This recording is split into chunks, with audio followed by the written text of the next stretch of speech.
In global developments overnight, markets and policymakers are watching the intersection of conflict risk and the technology cycle. In the Middle East, Iran says the United States has responded to its latest peace proposal, while President Trump has signaled he is unlikely to accept Iran's terms. Separately, a bulk carrier was reported attacked by multiple small craft off Iran, with the crew said to be safe. The combination of diplomatic uncertainty and maritime security incidents is keeping energy and shipping risk in focus. In Europe, Russia's war in Ukraine continues to drive casualties and infrastructure targeting. Ukraine reports strikes on oil tankers and a terminal linked to Russia's so-called shadow fleet, while Russian strikes have reportedly killed civilians across Ukraine. The BBC also notes the Iran war has had unexpected effects that may strengthen Ukraine's position, raising fresh questions about whether shifting regional dynamics could influence the prospects for a ceasefire. On the global economy and technological revolution, the Financial Times reports banks are trying to offload risk tied to the AI build-out,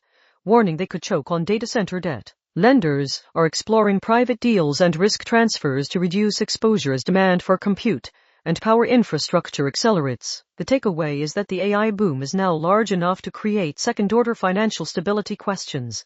Who ultimately holds the long-dated, capital-intensive risk behind the servers?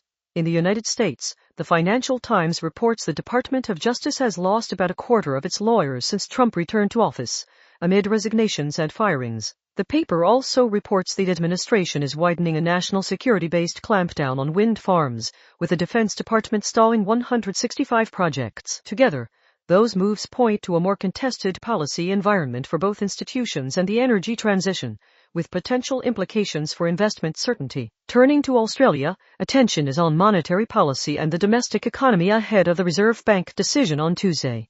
ABC News sets out 7 factors likely to shape the call, including inflation momentum, wages, household spending, productivity, the labor market, global conditions, and how recent data compares with the RBA's forecasts.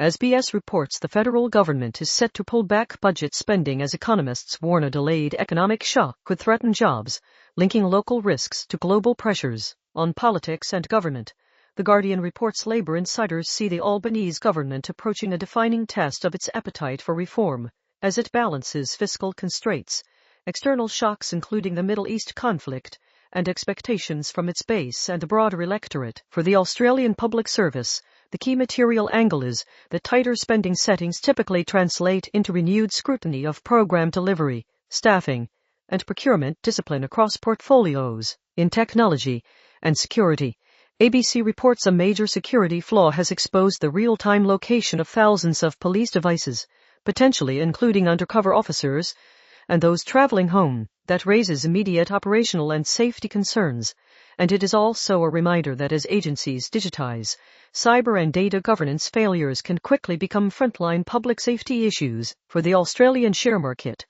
the lead drivers today are likely to be global risk sentiment around the Middle East and shipping lanes, expectations for the RBA decision, and the broader AI investment cycle, particularly any read-through for energy, infrastructure, and financials as data center funding risks are reassessed. And locally, for small business conditions, ABC reports online merchants say chargebacks are increasingly being treated like fraud in ways that can cripple cash flow, adding to pressure from inflation, conflict-driven uncertainty, and changing payment rules including surcharge bans.